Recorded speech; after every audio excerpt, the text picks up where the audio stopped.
If you want to show the internet speed on the status bar on Motorola Edge 70 Fusion, then in that case we need to download a third-party app that allows us to see the internet speed or network speed all the time. So if you go to the Play Store, then in here we should be able to use the search option, and then we can search for internet speed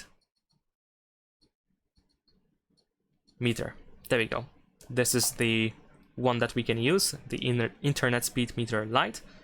We're gonna install it. It's very simple to install and to set up, of course. So once you have the app installed, you want to open it, and you just have to grant the notification permission, and then you should be able to see the internet speed at the top over here. However, you want to make sure that there is that there are not many notifications at a moment, because if there's like too many notifications, then you might not be able to see it. So let me just quickly dismiss these notifications over here, and there we go. Now I can see the internet speed.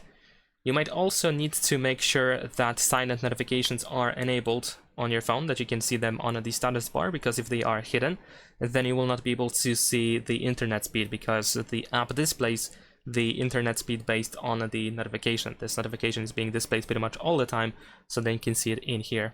And that is pretty much it. Leave a like and subscribe.